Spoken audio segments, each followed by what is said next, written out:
Hello my lovely viewers, welcome back to my channel Anamika's variety কিচেনের নতুন রেসিপিতে আপনাদের সকলকে অনেক অনেক স্বাগত জানিয়ে আজকের রেসিপিটি শুরু করছি। আশা করি আমার সকল বন্ধুরা ভালো আছেন এবং সুস্থ আছেন। রেসিপি শুরু করার আগে বন্ধুদের কাছে অনুরোধ রইল ভিডিওটি স্কিপ না করে পুরো ভিডিওটি দেখার জন্য। আজকের রেসিপি ট্যাংরা মাছের পাতলা ঝোল। এখানে আমি ডাঁটা এবং আলু দিয়ে ট্যাংরা মাছের পাতলা ঝোল করে দেখাবো। ট্যাংরা মাছ আমি খুব ভালো পরিষ্কার করে ধুয়ে নিয়েছি। এবার মাছের মধ্যে আমি দিয়ে দিলাম পরিমাণ মতো লবণ এবং পরিমাণ মতো হলুদ গুঁড়ো। আর ট্যাংরা মাছের গায়ে যেহেতু আঁশ নেই, আঁশ ছাড়া মাছগুলো ভাজার সময় কিন্তু খুব ফাটে, তাই লবণ হলুদের সঙ্গে সামান্য একটু সর্ষের তেল দিয়ে আমি মাছগুলো খুব ভালো করে মেখে নিয়েছি।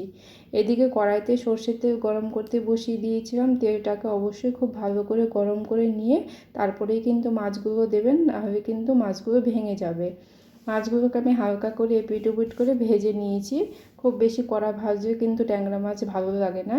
মাছ ভাজা ওই তেলের মধ্যে আমি আরেকটু সর্ষের তেল অ্যাড করে দিয়েছিলাম। এটার মধ্যে আমি দিয়ে দিলাম এখানে ফোড়নে কালো জিরে। যে কোনো মাছের পাতলা ঝোল হলে কালো জিরে ফোড়নটা দিয়ে বেশি টেস্টি হয় খেতে।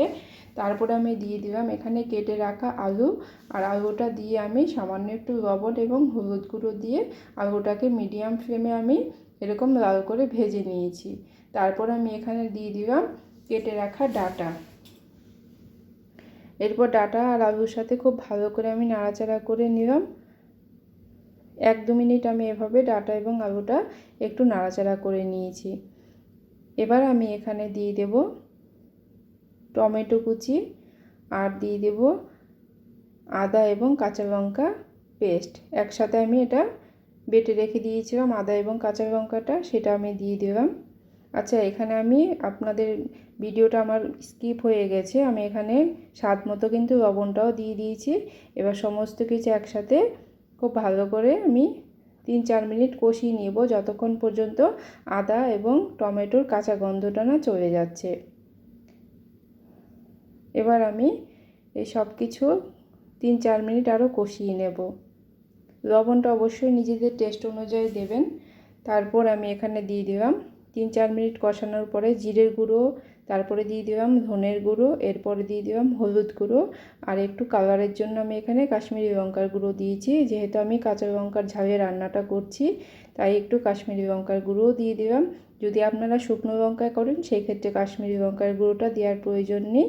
আর কাশ্মীরি লঙ্কার গুঁড়ো হাতের কাছে না থাকলে নাও দিলেও হবে, এটা কোনো টেস্টের কোনো ব্যাপার নেই, এটা জাস্ট দেখতে ভালো হওয়ার জন্য দিয়েছি। যেহেতু গুঁড়ো মশলা দিয়েছি নিচের দিকে লেগে যেতে পারে, মশলাটা পুড়ে যেতে পারে, তাই সামান্য একটু জল দিয়ে খুব ভালো করে আমি 5-6 মিনিট নাড়াচাড়া করে মশলাটা সঙ্গে আমি ডাঁটা এবং আলুটাকে কষিয়ে নেব।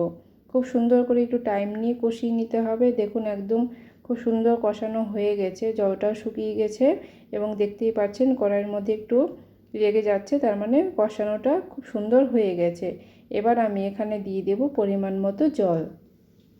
যেহেতু পাতলা ঝোল হবে তাই জলের পরিমাণটা একটু বেশি রাখবো আমি এখানে। এবার খুব ভালো করে আমি নাড়াচাড়া করে এই ঝোলটাকে ফুটতে দেব। ঝোলটাকে আমি ফুটিয়ে নেব খুব সুন্দর করে। তারপরে আমি এখানে মাছগুলো দিয়ে দেব। 2-3 মিনিট আমি ঝোলটাকে খুব ভালো করে ফুটিয়ে নিয়েছি। এবার ভেজে রাখা মাছগুলো আমি এখানে দিয়ে দিলাম। এবার মাছগুলো দিয়ে আমি আরও 5-6 মিনিট খুব ভালো করে ফুটিয়ে নেব। ফিরে আসছি 5-6 মিনিট পর। এটা আমি এখন ফুটতে দেব। ততক্ষণে আলুটাও সেদ্ধ হয়ে যাবে, ডাঁটাটাও খুব সুন্দর সেদ্ধ হয়ে যাবে।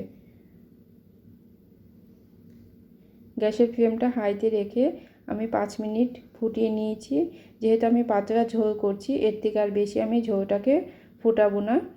এবার আমি সবশেষে এখানে, যেহেতু এটা পাতলা ঝোল, এখানে গরম মশলা দেওয়ার কোনো প্রয়োজন নেই, আমি সবশেষে এখানে দিয়ে দেবো ধনেপাতা কুচি।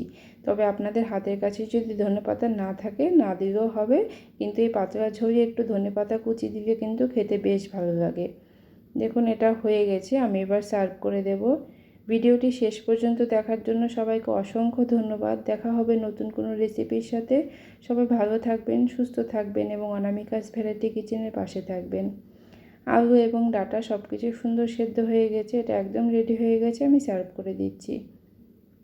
অবশ্যই কমেন্ট করে জানাবেন কেমন লাগলো ট্যাংরা মাছের এই পাতলা ঝোলের রেসিপিটি। আপনাদের কমেন্টের অপেক্ষায় রইলাম। ভিডিওটি ভালো লাগলে বন্ধুদের সঙ্গে শেয়ার করে দেবেন। Thanks for watching. বাই।